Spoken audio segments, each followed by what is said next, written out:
Alrighty, everybody, we made it. We are here. Good morning. I'm excited. Welcome into another live edition of the Patriots Beat Podcast here on the CLNS Media Network. I am Mike Kadlick, joined by my co-host, 98.5 The Sports Hub's Alex Barth, and it's draft day.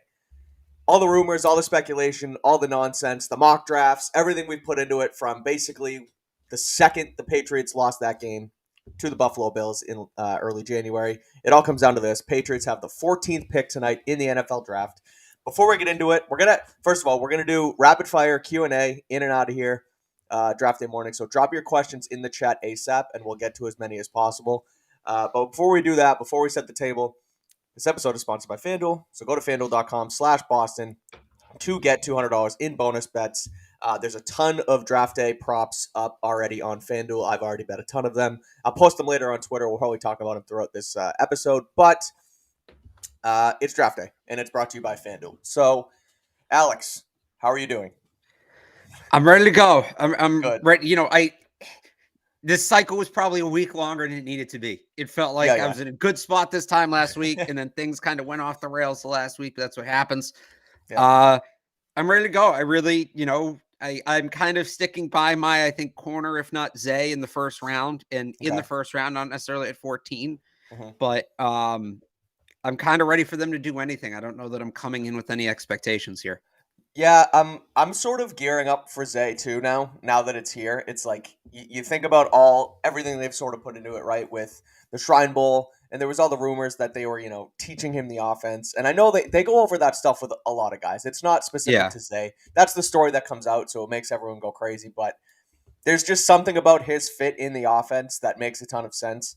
I think that there's a chance that he is actually the first wide receiver taken off the board.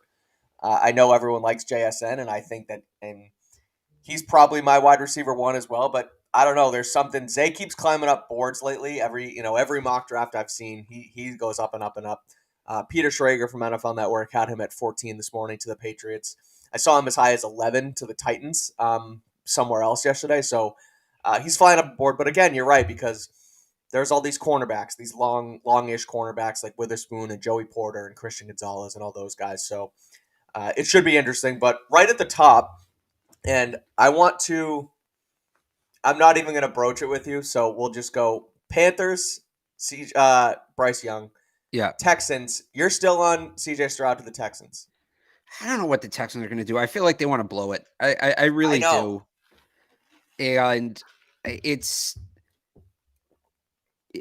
the team building, like the hot team building thing right now in the NFL is you get a young quarterback and then you get him one of his college receivers to help him transition, right? 2-12, Stroud, JSN. That is so easy. And if they're going, here's what I hate. Yes. A draft prospects makeup is a little bit of everything. You don't just go off the tape. You don't just go off the combine numbers. You don't just go off the pro day. You don't just go off the meetings, right? Et cetera, et cetera. But if you're going to discount everything we've seen so far because of a test, because of that S2 test, I don't know. He said it himself. He was like, "I'm not a test taker. I'm a football player," right. Which I love that. It's like it's so true. I do too. And look, you can have some, and the other element of it is like, does that mean there should be no reason for concern there? No, because the test does measure something, but the Texans have been a rudderless, directionless circus of an organization since 2020. They just have. You could argue they've been the most poorly run organization in the NFL since the 2020 season. I think you make a strong case for that. You finally have a chance to get a quarterback and get some sort of direction. I don't know how you sell to the fans passing on quarterbacks here. And maybe they'll say, oh, Caleb Williams, Drake May, whatever. I don't think they have the luxury, even if that's the right decision. I don't think they have the luxury to do that, because think about, they had a core of Deshaun Watson, DeAndre Hopkins, JJ Watt, all these guys like in their 20s. Right. And they won, I think they won one playoff game? Yeah. And they blew it all up because the players didn't get along with management. and they stuck with management, and then management ran the thing into the ground, and now those guys are all out. Most of them are out, I should say. Casario's still there. Yeah. I don't know how you sell to your fans not taking a quarterback. Or look, if you go like Will Anderson at 2 and then Will Levis or Anthony Richardson fall to 12, or you trade up from 12, whatever. But I don't know how you sell to your fans not walking away with a first-round quarterback in this draft. That last season was atrocious. It was simply atrocious. And the whole reason for it was so they could add a quarterback. Right. And you're going to make those people watch another year of Davis Mills? I don't know. I don't know how the football politics of Texas work, but, and this is probably like sacrilege, but I don't know. I don't know how you don't look at that and say, you know what? Dallas isn't that far away. I'm going to go be a Cowboys fan. Or, you know, hey, Houston Roughnecks won the South Division in the XFL. They probably have a better grasp on their quarterback situation than we're going to, right? It's ugly. It's very ugly. Something I don't understand about the XFL. I had a future on the Battlehawks with AJ McCarron, and they didn't make the playoffs, and they were like 7-3. Oh, it's the top 2 teams in each division. They tied. Terrible. I noticed that the other day. Speaking of the XFL, but no, I'm with you on Houston, right? Because like, how many more chances do they get? Because they've gone. This is their 3rd head coach in 3 years. Yep. They tank, if you will, last season for this quarterback, and then you just want to do it again for. So this year. They miss out on Bryce Young because they don't get the first pick. Right. Next year, you have to get the first pick again because you need Caleb Williams in that draft. Yeah, Drake May's fine, but CJ Stroud's fine right now, right? Right, so exactly. That makes no sense to me. Yeah. These guys all look good until we put them through the process, right? CJ Stroud, we were talking about, he won one over Young, and then we went through the process, and he had this test, and there's no such thing as a perfect prospect. There isn't, and you can't be picky. I also just, for what it's worth, it is Casario, and Casario's kind of end here. We know that the draft isn't a strength of his. Right. He was the guy in charge in 17, 18, 19. That's the 4 pick they go off the cuff. They don't, Right. That's the 4-pick year they got nobody. That's the Isaiah Wynn, Sony Michel year, and then that's the N'Keal Harry, Juwan Williams year. So the Texans are the wild card to me. They could take CJ Stroud or Anthony Richardson, and the draft goes chalk, or they could blow the whole thing up and, piss everybody off. So we will see. We shall see. Let's get into some Q&A. Let's let you guys set the table. Shout out Ray. I want to say Ray tweeted at us last night, asked for the time. He is up at 6 a.m. for us on the West Coast, so thank you for joining us. Let's talk Zay. Do we give Zay any leeway for having a trash quarterback in college in Phil Jacovic? Maybe not trash, but they weren't successful last season. Well, JSN had Stroud, the projected number 2 pick in the draft. So basically, does Zay move up and JSN move back in theory in your rankings, given the quarterback play? I would say that they're closer than some people make it out to be. Again, I think Zay has a real chance to be the first wide receiver off the board. He also has, I feel like, a little bit more positional versatility. I feel like you can play Zay inside and outside, where JSN feels more like a traditional slot. But do you put any stock into the quarterback play? It's the whole offense with BC. I actually like Dracovic. I think people know that. I like Phil Dracovic. The offensive line was atrocious. The offensive line, the whole thing was bad, and Phil got sped up and all that. I think you put some stock into that, but bad quarterback doesn't make you run routes better. Right. So when I look at JSN, his ability to get open, his ability to create distance between him and the guy covering him is the elite of the elite. He is so good at that. And Zay Flowers has some great traits as well. And I think some of them may have popped a little bit more with the better quarterback, but we call it like a carrying trait, right? If somebody's going to say, give me one reason why I should take this guy, I don't have to hesitate. JSN, route running. Zay's carrying trait is probably just his, not route running, just like the way he runs, his movement. It's all very smooth. I guess agility, quickness. But I think JSN's route running as a carrying trait is much stronger than Zay Flowers' carrying trait. And that's what teams are going to look at. They're going to say, this guy is, this is a weird comp, but you know how the baseball scouting scale works? So for those who don't know, baseball scouting is 20 to 80. So 20 is poor, 80 is elite, and it goes 20, 40, 60, 80. And you can throw fives in there as well. So when they say guys like an 80, 80 hit tool guy, means he's an elite hitter, right? And that's what they project as. JSN would be a guy you talk about as a 80 route running tool. And the belief in baseball is if you see somebody with an 80 tool, whatever it is, you take them, because you don't get a lot of those guys. JSN's like a 75, 80 tool route runner. I would be very surprised if teams pass up on that.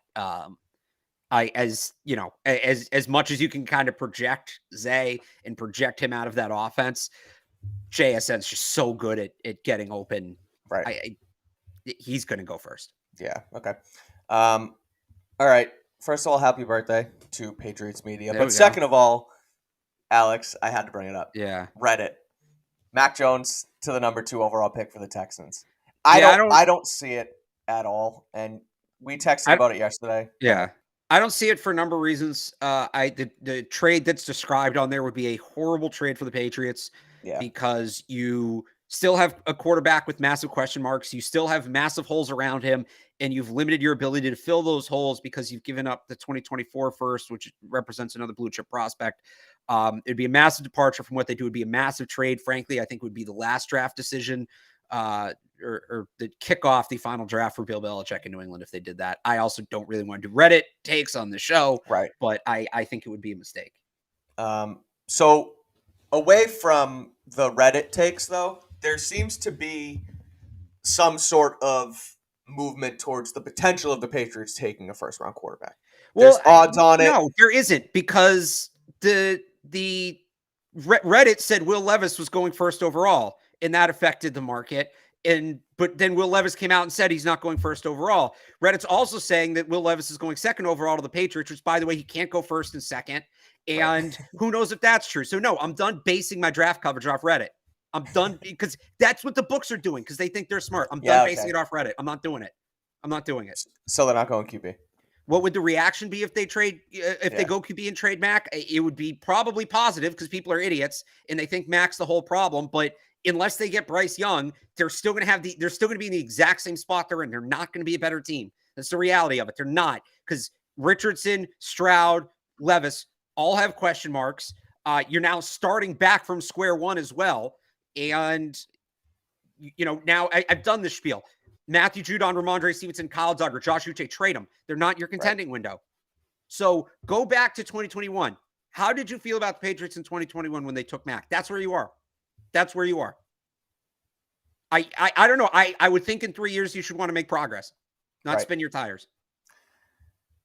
Do you make anything of Tyree Wilson to the Texans? Because this is sort of like another one where it's first defender off the board, felt like Will Anderson all day, all the time. And now all of a sudden things are changing and it feels like Tyree Wilson from Texas Tech seems to be maybe the number 1 defender.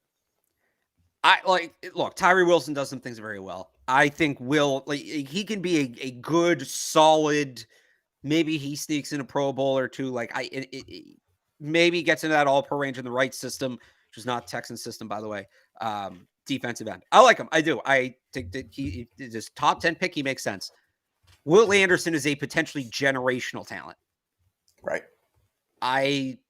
He should be one of the first 2 defensive. I think when it comes to defensive players in this class, and I'm factoring in the off-field question marks with Jalen Carter here, Will Anderson, Christian Gonzalez are in their own tier of the defensive players in this draft. And then that next tier is guys like Tyree Wilson, Jalen Carter, Devon Witherspoon. I don't know. To me, it's a no-brainer, but I kind of said my piece on the Texans in their draft history. So it wouldn't surprise me, but I don't think it would be a good pick. I also think, again, just in general, I said this before, you've been rudderless for 3 years and you're taking not the consensus number 1 defensive end instead of a quarterback. I don't know how you sell that to the fan base at all. Thoughts on Rashee Rice from SMU? We haven't really touched on him. His stock sort of went up and down throughout this whole the whole draft process. But yeah, he's been there on the board a few times during our mock drafts, and we just have kind of steered clear. Yeah, I'm not super high on Rashee Rice. We actually got him on the Felgren Maz big board yesterday, so I wrote about him on 98.5thesportshub.com. Look, there's some games where he looks very impressive, as a jump ball receiver, but he's 6'1", 205. Like, he's not as big as maybe he plays. He's not a great route runner. He's not fast. He's not slow, but he's not fast. So he was doing it in the is it the CUSA, the AAC, whatever SMU's in. USA, I think. And he's super inconsistent. So I just look at that and I think this is a guy that, it's kind of like N'Keal Harry, where, all right, he can win physically, but he's not going to be as physically dominant at the next level. So you either have to put him in a very specific role, or he's going to have to learn a skill set from scratch that he doesn't have right now.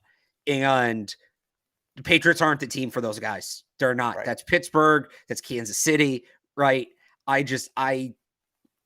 In the second round, give me Marvin Mims, give me Cedric Tillman, give me Josh Downs, give me a guy that can win in the way they want a wide receiver to win.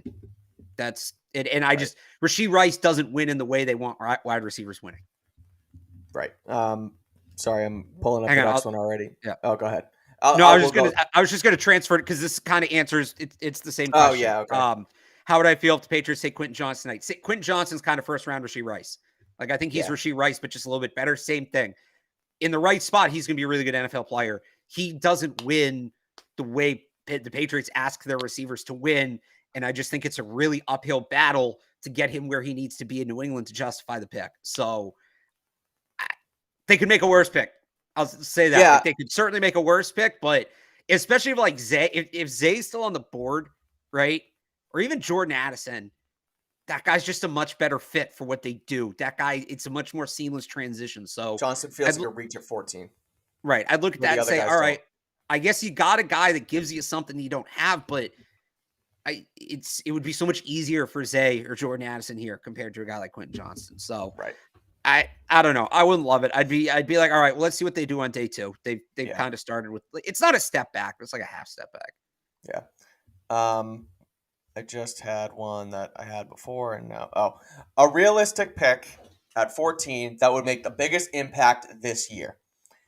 I say either a right tackle or one of the top 3 corners would be like immediate, let's go right now, 2023 rather. If you get Joey Porter, Christian Gonzalez, Devin Witherspoon, immediate cornerback 1, lock up one side, or a right tackle because they're probably going to keep Trent, and so then you plug and play, whether it's Darnell Wright, whether it's DeJuan Jones at 14, and you see what happens with Reef and the other guys, I guess. But I think right tackle or CB1 is really the biggest impact player for 2023. Yeah, I'm pretty much right there with you on that tackle or corner. I don't know. I think if they get the guy they want, they might move Trent.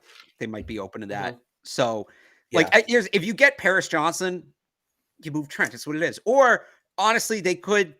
I forget if it was Solder or Vollmer that played right tackle as a rookie because they still had a left tackle and moved to left tackle in year 2. I think it was Nate Solder. Okay, that would make some sense. That's the thing. Like, Broderick Jones is probably the only guy you can't do that with. He's a left. Mm-hmm. Broderick Jones is a left tackle. Period. Right. I think Paris Johnson can play on the right side. I think Anton Harrison can play on the right side. So. I don't need to stick it to right tackle. I think that if you can get a guy like Paris Johnson, who's going to be a franchise left tackle, even if that means he's playing right tackle as a rookie, or you have to have a tough conversation with Trent about moving him to the right side in a contract year, I think you do it because in 8-10 years from now, they're going to have a franchise left tackle, and exactly what just happened to me, right? Who did he play right tackle his rookie year? I don't remember. He was so good after it wasn't important, right? So I'm not super worried about that. I think tackle or corner is the biggest impact pick. No, unless like Will Anderson falls. If a guy like Will Anderson falls, you get Will Anderson. He's an impact player. Problem is, there's not 14 instant impact players in this draft, regardless where you put them. So they're going to have to kind of do it positionally. Right. I don't want to get into the weeds really on Jalen Carter, but if he's there at 14, do you think the Patriots would take the swing, or do you think they'd maybe try and call and trade out? They might if they're like feeling really desperate to get a playmaker. I wouldn't, just because this is going to sound weird to people. Given how talented he is, I wouldn't take him at 14, because if he's that talented and he's there at 14, this is the hardest part about doing the draft for us on the outside. We don't know what's being said in the meetings. We don't know what, like, the digging into the backgrounds. We don't know what's going on with that. We just know it's been reported. It's like Nakobe Dean last year. We all thought he was a first-round pick. He fell to the third. We thought teams were crazy, and then we found out there was a shoulder injury nobody knew about, right? Mm-hmm. So it's kind of like that, because we're all saying, why didn't the Patriots take him at 29? They traded down. He was still there. And it turns out if they'd taken him, it would have been a massive mistake because he had the shoulder injury. Right. If Jalen Carter's still there at 14, it means there's a massive red flag we don't know about. So I wouldn't take him, because if the Bears can't take him at 9 and the Eagles can't take him at 10, that tells me there's something there that the Patriots can't take him at 14 either. So it's a catch-22. If he falls that far, you probably can't take him because there's a reason he's falling. And if there isn't a red flag, well, then he's not going to get to you, so it doesn't matter. Yeah. Sitting at 14, players start to trickle out a little bit, again, because quarterbacks go and teams trade up for guys they want. Who's a guy you would trade up a few slots for from 14? Christian Gonzalez. Because there's some stuff out there that, Devin Witherspoon might actually be the first corner. And okay, if he's the first corner and we get all 4 quarterbacks early and Jalen Carter works his way, let's say Atlanta at 7 for Jalen Carter is like a logical landing spot, right? You get him there. All right, now you're at like the 9th, 10th pick.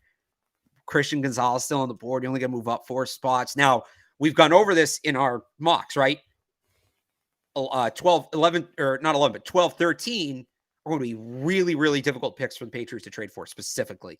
Right. I don't think Houston is trading at 12, and the Packers moved up to 13 to get somebody. They're not going to let the Patriots, and the report is it's JSN. They're not going to let the Patriots jump them for JSN. Right. So if you can go if Christian Gonzalez makes it to like 11 and you can go from 14 to 11, I think, the Titans, I think, are going to be the market for a tackle or Bijan. Either way, I don't think they're worrying about Houston or Green Bay making that pick. Right. So, that's, if you can get, and the Eagles maybe trade back. I mean, they've got, they can do whatever they want. It doesn't matter. They have such a complete roster. But if Christian Gonzalez starts to slip, that's the one guy I start calling up and saying, all right, can we get in the back end of the top 10, maybe get up to 11? And now I don't think that's going to happen. I don't. But if it does, it wouldn't be the weirdest thing, and that's the call I would make. Yeah. Quickly want to shout out our sponsors at FanDuel, if I can pull this up, because while it is NFL draft season, it is also baseball season, and grand slams, no-hitters, and double plays are back, and there is no better place to get in on this MLB action than at FanDuel, America's #1 sportsbook. They are also the official partner of Major League Baseball, and new customers in Massachusetts can get in on this action with $200 in bonus bets guaranteed when you place your first $5 bet. Just sign up at FanDuel.com/Boston. You can bet on all your favorite sports, money line, point spreads, player props, all that good stuff. There, again, like I was saying earlier, a ton of NFL draft props. I'm going to tweet out my full sheet later on. I have an abundance of them, so it should be a good time, and you can get in on it at FanDuel. Visit FanDuel.com/Boston. You can make every moment more. Don't miss out on your chance to get $200 in bonus bets, win or lose, on an app that's super safe, secure, and easy to use. FanDuel is the official partner of Major League Baseball. I want to shout that out because there is a disclaimer as well. But go to FanDuel.com/Boston, the official advertiser of Patriots Beat. Alrighty. All right. Getting into some of these here. Yep. Yeah, it's probably fair we bring up Keyshawn Boutte. We talked a lot about him early in the process and then just stopped. The whole thing with him was projection, and he had a really, really rough combine. His meetings didn't go super well. He's trending downwards. I don't think we're going to hear his name in top 100. We might not hear his name in top 150. He's like, I've taken him off my proverbial board. He's not a guy I would say the Patriots should draft at this point. Yeah. Jordan Addison. Would you take Jordan Addison at 14? It's that thing we've been doing since the beginning. Remember when I said you're not going to take Zay at 14 because Addison's going to be there? He's a better version of that player. Yeah. Turns out I got it backwards, right? Yeah. Like Addison didn't. First of all, Addison's a big thing. A big reason I said that at the time was I think the biggest concern about Zay was his durability and his size. And it turns out Addison's smaller than him. Addison was listed, I think, like 20, 25 pounds heavier by USC than he was in reality. They're That's like the hilarious same how they do size. that. Yeah. I know. So I would take Zay over him at 14 if these teams really wise up to this wide receiver class. Like Evan keeps comparing it to the 2019 class where there's a bunch of like specialized, like guys who are good in a role. There's no receiver in this class outside of JSN that you can say that's a good receiver. You look at these guys and say, this receiver is really good at this. This receiver is really good at that. And that's kind of what 2019 was. And you saw guys fall down the board and you only saw 2 guys go in the first and everybody else went in the second. If you get that effect in this class, Jordan Addison's the guy I'd trade up for in the second round. Absolutely. Assuming they don't take Zay in the first. I wouldn't take both. But I don't think, I wouldn't take him in the first round. You're well-versed. You're more well-versed in this kind of stuff than I am. What would the cost look like if they moved up 3 spots from 14 to 11, roughly? I know you have the draft calculation that you do. So yeah, so probably. So to get to 11 would probably be 1476. And they have like 4 picks between 184 and 210, right? So pick one of those. Now, that's probably what it cost, and maybe you get like a future 6 back. Right. That's what it costs in a vacuum. The problem is, depending on what the draft looks like, if you call the Titans and you offer that and nobody else calls, that probably gets done.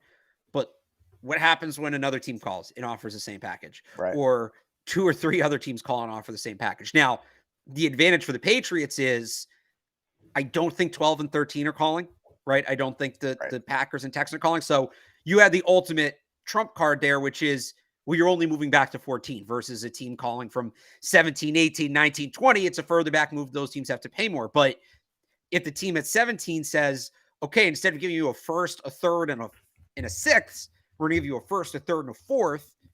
Well, now that's the price. It doesn't matter if it's fair or not. It doesn't matter if that's what the chart says or not. It doesn't matter if that's what historical context dictates or not. Now you have to trade up first, a third, a fourth, right? So it depends how competitive it is, and that ultimately depends on how competitive the board falls. This is why I've said this before. Even if you're not moving up to draft a quarterback, it is more expensive to move up with a quarterback on the board because a team is going to be more aggressive, right? So the other thing with this question is Will Levis still on the board? Because even if the Patriots aren't moving up to take Will Levis at 11, it's going to cost more for them to get up to 11. Right. Now, the flip side of that is you let the team that wants a quarterback make that trade, and then the guy falls. The guy you're trying to trade up for falls. So you can go a million different directions with it, right? What's the interest in the pick? Who's on the board? Blah, blah, blah. But the baseline to me is going to be 1476 and probably one of those picks in the 180s. And you go from there and you negotiate from there. Right. Who do you think the Bears will take? Bears traded from 1 to 9. Feels like they could go tackle. Feels like Jalen Carter could still be there at 9, and that's potentially someone who they would have taken at number 1. And his stock falls. They trade back and they take Jalen Carter. But what do you think of the Bears at 9? I don't think they're going to take Jalen Carter. They generally don't take those guys. Those off-field red flag guys are actually pretty good about that. I think it's going to be a tackle. Paris Johnson, if he doesn't go third to the Cardinals, which that's the prevailing rumor right now. Yep. Again, it's that idea of surround your quarterback with guys he played with in college to make him more comfortable. You get Paris Johnson, right, with Justin Fields. Yep. Even if it's not him, they could go Skoronski. Just makes the whole line better, even if you move him inside into guard. Because they need, they have the flexibility where they can try him and tackle if he doesn't work out. They need guards, too. They're still getting a guy that's going to make them better. Broderick Jones, maybe, because I think he's probably the best fit stylistically with how well he moves to allow them to do some creative design QB runs with Justin Fields. I've had them tackle. I think I've had them taking one of those guys in each of my 3 mock drafts. I've had them tackle all the way through. It's just a matter of which guy. The sleeper for me is JSN. Yeah. Do they put JSN with Justin Fields? Right. That would be awesome. All right. We'll hit a couple more. We don't have much more time left, but let's get to as many. I guess we'll do this. This one's kind of fun. And the last time I can think of a special teamer going in the first round is Sebastian Janikowski. That is the last one, yeah. What if the Patriots took him on to 14? Well, Troy Terry's not in this draft, so talk to me. Troy Terry's the punter from Iowa. He's unfreaking real. Yeah, okay. That's the guy. We're gonna do a lot about Troy Terry next year. Even if the Patriots draft a punter this year, we're gonna talk a lot about Troy Terry. Troy Terry's not in this draft, so I'm going to say I wouldn't be thrilled, but as long as it's one of the good punters, sure. I guess I would enjoy watching Evan's reaction. That would make me happy. Yeah, that would be good stuff. Let's see. Zay, Joey Porter Jr., Broderick Jones are all on the board at 14. Who do you take? Broderick Jones. Broderick Jones, I think that, when I default to it, tackle and corner are the two biggest needs. So you go tackle corner, comes down to that. And I just think, I think Broderick Jones is a better player at his position than Joey Porter is at his position. And I also think that, the drop off from Joey Porter to the next corner, the round two corners called Julius Brents, right? Yeah. The drop off from Porter to Brents is a lot smaller than the drop off from Broderick Jones to Wanya Morris or Blake Freeland or somebody like that. So I'd go Broderick Jones here. I say Joey Porter Jr., but I'd say it's between. I know that's a good question. It's the three guys at three needs. So I missed the question. Is what would the Pats do now? I think the Patriots would go Joey Porter here. I think the Patriots would go Joey Porter here. I would go Broderick Jones. I think the Patriots would go Joey Porter. Okay. Anything on Bijan Robinson at 14? I don't think they have the luxury. We've gone over this, but do you think the Patriots would do it? They don't, but look. If we did this last year, right? Just true talent. How good is he at his position? How much better is he than the other players at his position? Essentially Madden rating, right? If you were to say Bijan Robinson is out of 100, how good of a football player is he? He's going to have the third, fourth, fifth highest number in this draft. It's Will Anderson is better than him. Jalen Carter. Jake Moody's better than him. Jalen Carter's better than him. That might be it. Maybe Bryce Young. Maybe Bryce Young. In terms of just, better compared to their position. Who's the best at playing the game of football for what they're asked to do. The Patriots might be sitting there at 5 and say, or at 12 and say, this is a top 5 player in this draft. How often are we going to get a chance to draft one of the 5 most talented players in the class? This is where I think that if they so they say it all the time, right? We don't draft for need. We're just going to take the best player available. If they truly mean that, they're going to take Bijan at 14 because he's going to be the best player on the board at 14, assuming he's there at 14. I've always interpreted best player available as a bit of a misnomer. I think it's best player for what the team needs, right? Because, again, if every team truly took the best player on the board, kickers and punters and running backs would be all over the first round.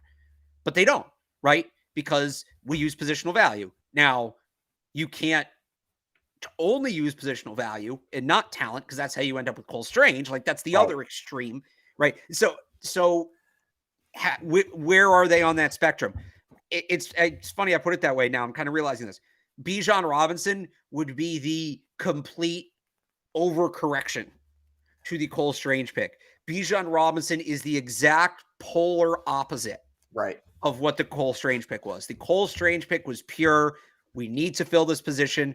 Forget where we are on the board. Forget, the talent level. Not that Cole Strange isn't talented, but we are just going to draft for position purely. You're done. If you're looking at Bijan Robinson, you're saying, doesn't matter what our roster looks like. Doesn't matter what we need. This is the most talented player on the board. We're taking him. Right.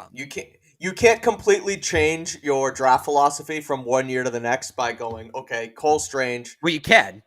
Well, you can, but it would be very very hypocritical. Yeah. The other kind of sneaky thing about this, there was a report. I think it was Giardi or somebody at NFL Network, that there are a couple of teams that have Jahmyr Gibbs ahead of Bijan Robinson on their board.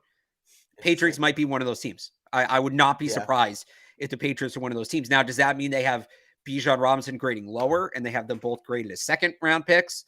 Or do they have Jahmyr Gibbs graded as a first round pick? Because what would really send people is, we've done all this talk. Would they really take Bijan in the first round? Would they really take Bijan in the first round? And they take Jahmyr Gibbs in the first round. Right. That would really send people for a loop. Yeah. Although I would, if they're going to take a running back in the first round, if they're going to take a running back, I would do neither of these. But if they're going to take a running back in the first round, I would rather they take Gibbs. I think Gibbs is a better fit. gives them a dynamic option on offense, which is what they need. You could maybe trade back. You could do a trade back and then take Gibbs in the 20s. And now you might be cornering yourself a little bit because maybe someone takes him before you if you get to the 20s, because it's going to be Bijan and Gibbs tonight as the 2 first-round backs. But again, we'll see what happens there. And let's close out with this as sort of a tease. Any late-round defenders, players to look for? Like later rounds or late in the first round? Well, the point, what I was going to make it is we're not done for draft week. We'll be back tomorrow. So we'll talk about the later rounds later on. This was sort of a first-round preview. Again, we'll talk about it all. We'll be back tomorrow morning, post-first round, to react to what the Patriots do tonight. We'll also probably end up being back Saturday and definitely Sunday for a full recap. So make sure to subscribe to Patriots Press Pass. Make sure to follow us on Twitter. We'll get to all of the late-round stuff throughout the weekend. So that's going to do it for us. Thank you for joining us. Go to FanDuel.com/Boston. Again, like I said, follow me on Twitter because I'm going to talk and tweet all day about NFL draft and NFL draft bets. So go to FanDuel.com/Boston. Get $200 in bonus bets. Follow Alex as well on Twitter. He's got you covered. He'll also be live on the Sports Hub tonight. I'll be live on CLNS Media YouTube. So we won't be together, but we'll have you covered, and then we'll be back tomorrow morning to reset the whole thing. So any parting thoughts, Alex, before you get going? We'll be live on the Sports Hub 7 to 8 leading up to the Celtics. We'll be live after the game as well on 98.5 the Sports Hub, and we will be live during the Patriots pick on Sports Hub Facebook page. And if you download the Sports Hub app, you'll be able to listen on the app. You won't be able to listen on the radio, but you'll be able to listen on the app. And in between all of that, we'll be down at the sports book at the Encore. It's going to be me. It's going to be Joe Murray. And we're going to be doing a watch party both for the draft and the Celtics. If you want to come down and hang out, that's where we'll be. Do it. Sounds like a good time. We'll be live on Patriots CLNS YouTube, myself, John Zanis, Taylor Kyles, reacting to all of it as well. So whatever you do, we'll have you covered. And then the two of us will be back together tomorrow morning to react to the Patriots pick. So, Alex, thanks for joining me. Happy draft day, everybody. We'll see what happens. Probably a trade back. We'll see what happens. But thank you for